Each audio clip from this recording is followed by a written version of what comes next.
Hello, this is Lisa Russick with the podcast. We are all psychic. Technical difficulties, but let's see how this works out. And today, guess who's back and guess what's happening? Jennifer Love is here for her love series. And we are going to talk about communication styles and problems and issues and astrology and Mercury and more. And we'll explain all those combinations of jarbled words salad into a coherent podcast. But first, Jennifer, can I please ask you the question? Do you still think we're all psychic for the 8th, 7th time? I don't know what time. Yeah, we're all psychic. We're all psychic, yeah. Then listeners, Misty's not here today. She's not feeling well, but she will be here Thursday for another podcast with Biwu, a medium from New York who has been on the podcast before. So Jennifer and I were talking before the podcast, and we had a plan. And we thought, well, you know, we started talking for a long time. I was in kind of a spastic mode. I have a issue where tickets to a concert have disappeared, and it's my fault. And it's a little stressful, but I moved, and that's a good thing. So I'm going to focus on that. But, you know, we talked about communication styles and astrology, and she told me that she knew something. What did you tell me you knew, Jennifer? So, you know, the placement of your Mercury is, you know, gives you some insight as to how you communicate. And so for me, for example, my Mercury is in Scorpio. I actually have a lot of Scorpio. So my sun is in Scorpio. I have Scorpio rising and my Mercury is in Scorpio. So I have a lot of Scorpio. But, you know, Scorpios tend to be pretty intense, you know, mysterious, passionate, right? So in communication, you know, that can translate to be very emotional. It can seem very secretive. You know, sometimes I don't tell everybody what I'm thinking all the time. And that can be frustrating for my loved ones, my boyfriend, my family, because I'm not always very transparent as to everything that's going on in my brain. So, yeah, you know, your Mercury placement can give you a lot of insight as to, you know, your romantic partner, or even, you know, your family, anybody in your life, your friends, as to how they communicate best. And it can help you communicate better with people in your life. It's a really good way to describe what you described to me earlier. And also, listeners, if you don't know what she means by your Mercury placement, it's your astrology birth chart. You can look on it, probably get a free chart generated at lots of places online. And you look at where your Mercury is in what zodiac sign when you were born. And that will tell you your Mercury placement and his or hers or theirs, if you want to know. If you know their birth time or the birthday. I think you just need to know the birthday for their Mercury, don't you, Jennifer? I think you just need to know your birthday. Yeah, I'm not sure. Yeah. The time helps with your rising sign, but yeah, I think you really just need your birthday for Mercury. Yeah, that'd be cool. I'll play maybe a place. I don't know. Mercury goes fast, but not yeah, that fast. You might need another place. I'm not brilliant about it. I used to know, but I'm getting old and forgetting things. Yeah. I knew that stuff at one time. Or maybe all this moving just has completely oozed my brains out of my ears. It might be what happened. Listeners, I moved a house in like 2 days and I'm unpacking still. It's very painful because I lost those tickets. We're going to talk about that the whole time. That's my communication style. I'm a Taurus. That is something Tauruses are. It's repetitive because you got to get the point through. And my Mercury is a Taurus. So I understand the it's rigid, it's fixed. Work together. Yeah, we're rigid and fixed, but we like to laugh and we like to say it pretty. Although some things say they don't like to say it pretty, but Tauruses like to dress it up. I don't care what you say. They like it so nice. And they like Taurus is very the way sensual. They like it. They mean what they say. They mean what they say. The words they choose are the reason they choose them, usually. You know, and if they have trouble with them, they will tell you what they mean and they'll repeat it until they get it right. Taurus is very trustworthy and honest, for sure. Yeah. And then I will say, you know, exactly what I think, unless I think it might hurt someone's feelings, and I'll just kind of, you know, find a better way to say it to where I don't have to. Pretty much. Avoidant conversation. I don't like that. I don't like arguments. You know, I don't like fighting. I don't like conflict discussions. I like, a healthy, fun, lively debate, maybe where we're laughing or something, but I'm not wanting to fight about anything because that's like pointless unless there's a reason, you know, a debate like for just the fun of it isn't fun to me. Mm-hmm. But maybe a sign like has a maybe a Leo or a Libra placement in their Mercury might like to debate to see different sides. And So a Leo Mercury placement has a lot of creative expression, yeah, maybe a little bit arrogant, but definitely leadership, exuberance, could be a little self-focused, but the fire signs, a lot of power there. through Aries, they will, but they usually like to inspire a new subject. Yeah, inspire. Yeah, Aries more on the spontaneous Yeah. communication side, a little bit more impulsive, maybe a little reactive, but they're definitely willing to go first. So if They you're going to are. have a conversation with someone with their Mercury and Aries, you let them go first. Let them introduce the topic, let them share their ideas first, and then you can, you can react to whatever they're saying, because they're definitely going to take the lead or go first in whatever they're going to say, and then you can go second. Let them take the lead. Yeah. Yeah. And this might help people. We were thinking before the podcast who are in newer relationships and you're trying to figure out how do they talk? Yeah. How Yeah. do they talk? And how to best get along with understand them. them? Yeah, Yeah. understand them, and how do they understand how I approach communication? Right. Because there's anxieties in new relationships. Like I don't understand this person. I And really so, want to. yeah, Yeah. just to round out the fire signs, so we have, Mercury and Sagittarius, which is my boyfriend. He's a Mercury and Sagittarius. There's just so many endless ideas when you have a Mercury in Sagittarius person. They love to learn new things. They can come off as sometimes a little bit scattered. There's just too many thoughts going on. It can seem like a little unfocused, but they're just so excited. And it can also come across as a little bit blunt sometimes, but they're telling the truth and they're very comfortable with telling the truth, but it can come off like there's too much truth. So they have to err on the side of, being tactful with the truth, because Maybe sometimes it could Gemini come has off that as like, problem sometimes. yeah. They're It just can come off as like you're being, not kind with that too much truth telling. Yeah. But yeah, Sagittarius is just, super excited to share everything that they know and learn new things. So Yeah. I think let's see, there's yeah. Aquarius. And Aquarius, Yeah. I would say, like, when I think of that, would be someone who is very expansive. Their speech would be Right. expansive and different, and they express themselves differently. They're visionaries, right? Visionary. They always like want to make something bigger and better when they talk about it, Yeah. And The downside is they can come off as needing to be right all the time. yeah. But that visionary part of them, makes you forgive them. Want them to be right. Yeah. Right. They could be pretty intuitive though too, with that kind of visionary focused, air sign quality. Yeah. And the Gemini, very communicative, lots of words, but the flip side is that they may lack depth.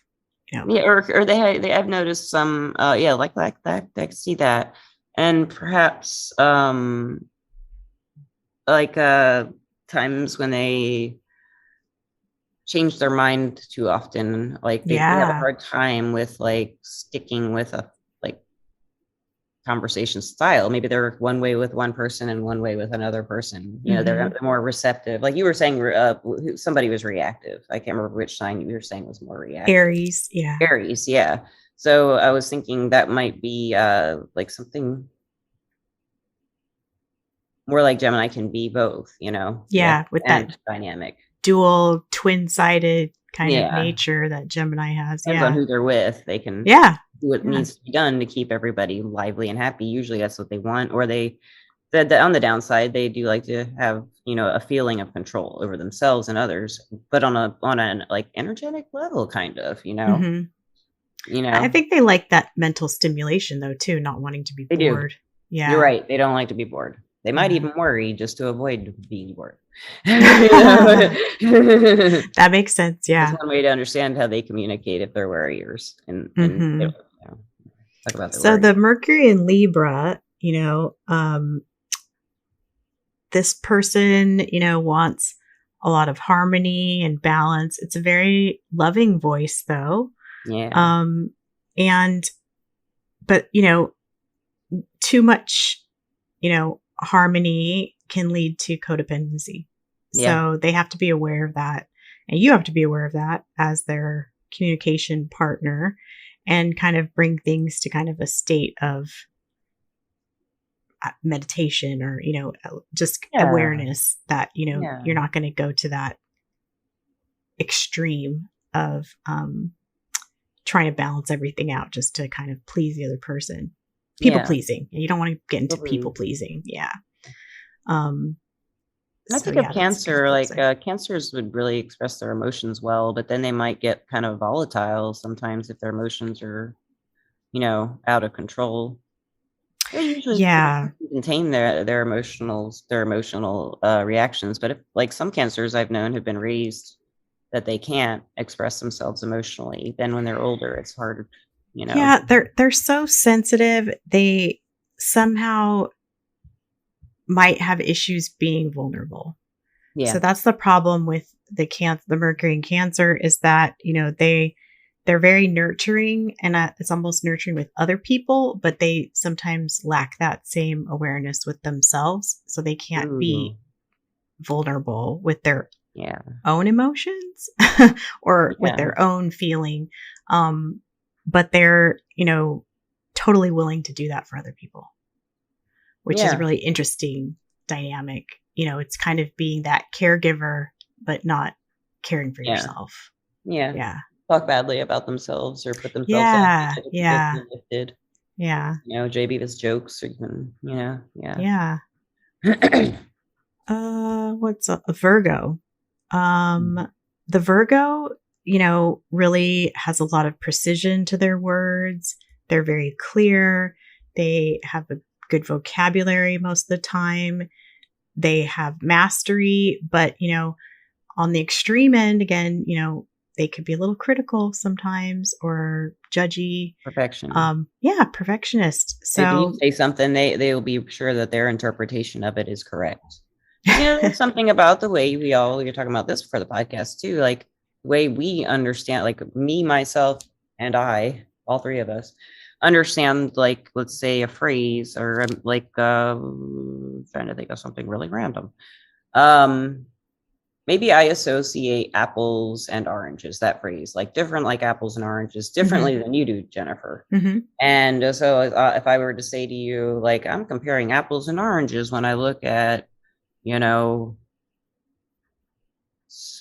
this guy and this guy, and you maybe to you that association is kind of tacky, but to me it's like really casual, and some right. people don't have this same backgrounds in their understanding of words, Mhm, mhm. or their not their understanding, but their ingrained reactions to words when they hear them, or phrases or cliches or anything like that, or even just strange things.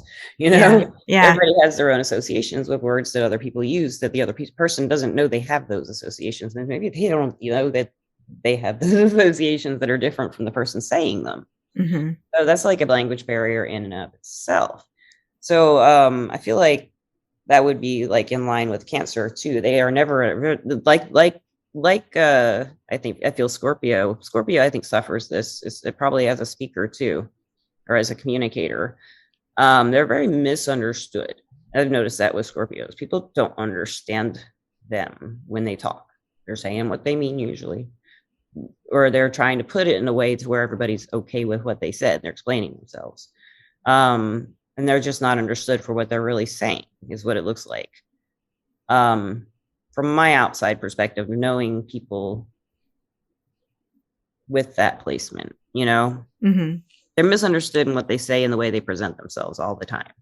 And it just goes on. You know that, right? You're probably you associate it with that. Yeah, Yeah. I don't know. Like, I'm not sure if I'm misunderstood a lot. I think, yeah, I do say things and I don't really know how they're interpreted.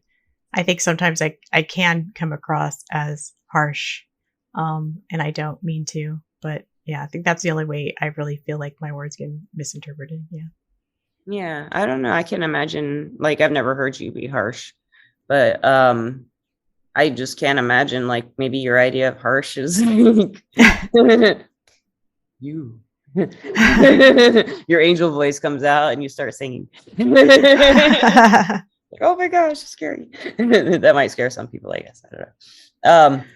But I don't know. I think what we left out any signs with about Capricorn. Pisces. We didn't talk about Pisces. Pisces. Oh, and Capricorn. Yeah. Yeah, Capricorn. Well, Pisces, just going back for a second, very compassionate, forgiving, empathetic. They'll agree with anything. Right. Yeah. To the point of being debilitating, right? They could be very selfless to the point of being ineffective. So yeah, that's the downside of Pisces, super compassionate, but to their own detriment. I can imagine their communicating style would be kind of like intriguing in some ways, like the dreamy type stuff that the poetry that comes just out of them sometimes of a Pisces. But there's a lot of when they know themselves and they're I did hear like at the end of April, we're going to have like a stellium in Pisces. It's happening right now. Yeah, yeah. Because I've been feeling weird. Yeah. Like, real. We're going to have like Venus and Jupiter and like all these planets, Mercury coming together in Pisces. Yeah. Yeah. So it should be interesting time for everybody. Be confusing. Yeah. Well, last but not least, Capricorn, they really need a reason to open their mouth. Yeah. What is the value of what I'm saying? It's very measured. It's very intentional. It can be too focused, right? You're like, please tell me something. What are you trying to say? Spit it out. That can be, they want to get it just right when they're talking. Right. Yeah. So that they feel it's a little bit perfectionist. Like you said, like with Virgo, you just want to be, you could just be too intentional. Like, come on, just. And then one thing I've noticed sometimes with that placement is that if they're interrupted, they don't like that. They'll be cool about it, but you can feel the vibe. They're a little bit like, I'm not done. They're patient. They can be patient. Surprised me. So, Capricorn's very patient. Yeah. Patient. Yeah. I love a Capricorn. I always love a Capricorn. And the tones. I'd like to talk about the tones of voices people use, and when communicating with people. That's another thing along with the words we know. Yeah. And I imagine, like all of us have associations with certain tones of voices, and I feel like we probably have all the same associations with tones of voices, whereas maybe we don't so much with words, because like a grumpy tone of voice is a grumpy tone of voice. Someone's grumpy and they sound ticked because they didn't wake up right outside of the bed. You know what that means. Everybody knows what that sounds like in a tone of voice, I think, and maybe it's a little different, but you probably know what I mean, Yeah. Yeah. And like how to communicate with like different tones of voices and how to react and how to, figure out why that tone of voice is there is something that's, I think, very important in communicating. The tone things are said in and why they're said that way. For example, if someone's speaking, you're just dating somebody and maybe you feel they said something in a disrespectful tone, take note of what they said and why they may have sounded disrespectful. Was it something from your past that tone resonates with? Or are they really being disrespectful? And why are they, self-conscious about you? What's going on there? So look deeper into why their tones are the way they are and why you're interpreting the way they are. Well, I think it's super important when you're triggered. You have to kind of step back and ask yourself, like, how old am I right now? Because it'll give you a lot of insight as to kind of what wound that you need to heal Yeah. in yourself. Because however old that you feel, just like you said, your partner said something to you and you're kind of interpreting what that is. It hit you the wrong way. You're interpreting that, and maybe it reminds you of something like a parent said to you, or an authority figure, or your uncle, or An a old lover. teacher. Yeah, or an old lover. How old are you in that moment? Are you a teenager? Are you a child? It can kind of give you some insight as to what wound is this triggering in me, and is it really about this interaction that you're having right now, or is it about something that happened to you 10 years ago, 5 years ago? Yeah. Or And you is need it to something that identify that. Yeah, is it me, or is it, are they Yeah. being dicks? Right. Yeah. Is it really about this moment right now, or is this just triggering something in me that I can work on and or is heal? it being triggered in them? What could be being triggered in them for them to Sure. use the tone? Yeah. If there's a tone that isn't about what I'm interpreting as, my Right. trauma or Yeah. trigger. Yeah, it may not always be about us, right? Yeah. Are we sure? Maybe it is always about us. Let's think about that song.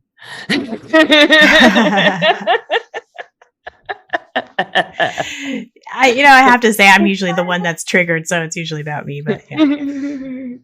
I get triggered too. I hide it though, and I suppress it until I just can't stand it anymore. So I don't like confrontation, and then I just can't stand it. I have to say something. I'm definitely getting better about being less reactive in the moment and just thinking, okay, let me think about that. I'm getting better too, think about that. Yeah. Yeah, having healthy relationships now, like when I had not very healthy relationships in the past, like in general, friendships, everything. Yeah. Just like, and having boundaries, although setting those boundaries I got a lot of criticism for, and still am, because of the way I'm doing it. I've never done it, so I don't know the best ways to do it. But I feel like I have healthy relationships, and it's kind of like I have my own shock about that, like it's really great. I didn't know this was a possibility, and this wasn't like conditioning, I don't think, from childhood, because I was really happy as a kid, but I had mental distortions of reality starting at 12. Don't know if it's psychic stuff or mental illness stuff or what, but I did start taking medication when I was older, but like in my 20s. So I'm not really sure, except the mental distortions, they could be psychic experiences too, and impressions that weren't explained to me. It could be both. So there's also people who have, experiences in their life, maybe that are health related, that can be traumatic and or change them somehow, or something that maybe if somebody dies in their life when they're young, and it's like something, any kind of trauma, any kind of really big event that you're young and it's impressionable, and it's like what formed your early, like, this is what's up with the world. This is how the world is, and it can be very confusing to communicate with people when it's very different from other people's.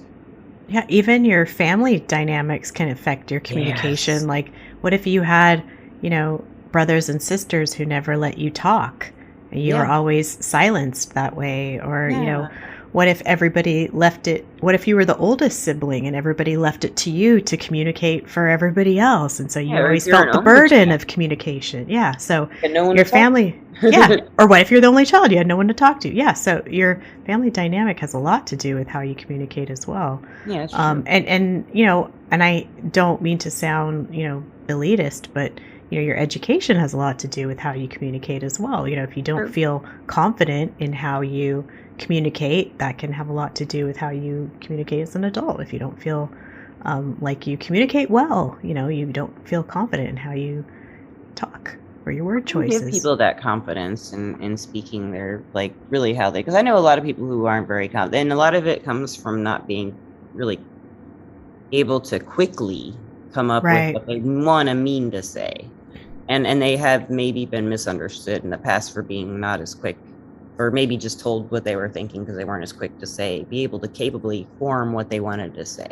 Right. Yeah, when my clients, come to me, with their love issues, or like I just didn't know what to say in that moment, that my person came to me with this and I didn't know how to respond or I didn't know what to say.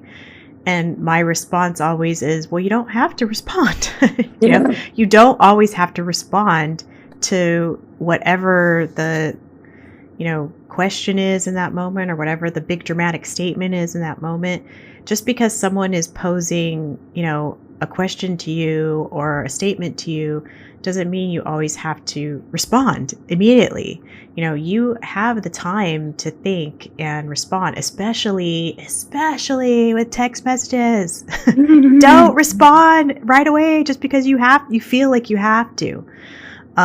Take all the time you need. Take all the time in the world. Maybe it's even overnight. Just because there's this expectation of responding to a text message within seconds, just because you can doesn't mean you should. So yeah, take all the time in the world that you need to respond, because that's how you're going to get a clear response that it's actually what you want to say, and not a knee-jerk reaction or a reactive reaction that's coming from like your inner child. Maybe you want to respond from your inner adult, right? Yeah, and I like writing letters, positive and I think writing letters is great. Yeah. Working stuff out letters, like love letters and working stuff out letters. And sometimes I'll write a letter and just get my thoughts out, and then I'll throw it out.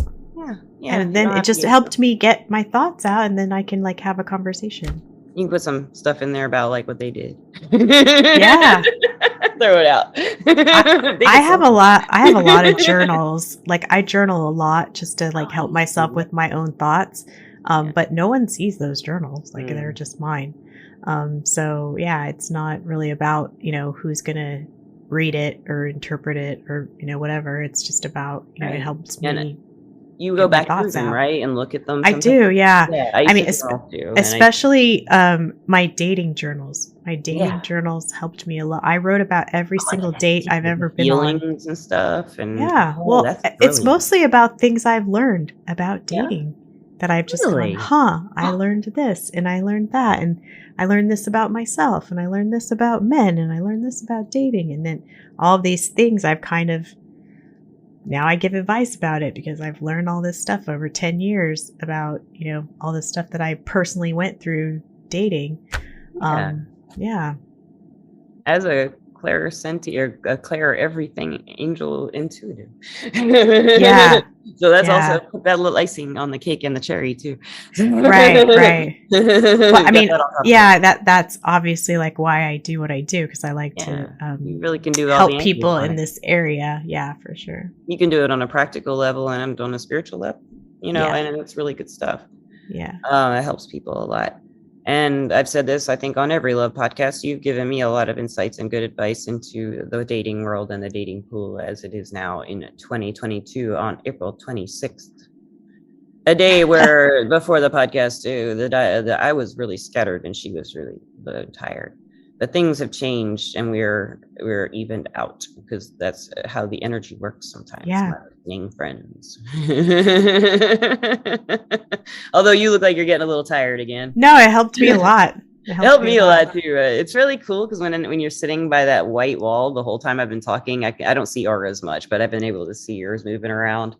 And like when you first were talking, there now there's a lot of whites and yellows and pinks but when you were first talking there were a lot of greens and like magentas, like you were just like healing yourself. Something was healing. Oh, interesting. Yeah, it was neat. Yeah, yellows too, but right now and it's all swirly, a lot of hot pinks and good purples and white, a lot of white and good yellows. It's just really cool. I don't see auras much, so it's neat. And that's cool. I don't see auras at all. Yeah, it just happens once in a while, and I had a friend who could see auras, and she explained how they work. So when I do see them, I've got a little bit to go with it. Yeah. It's just kind of very cool. Yeah. So I'd like to thank our sponsor, Everclear. Everclear is an advice app, and you can get advice from psychics and empaths, so you can get the clarity you need to create the life you deserve. Jennifer Love and I are both advisors on there. I am Lisa P. And you are Jennifer L. Jennifer L. If you like, and you can find her other places too. Oh, you've heard her before. I'll put her information in the description, unless you would like to tell them again for the new That's list. jenniferlove.me.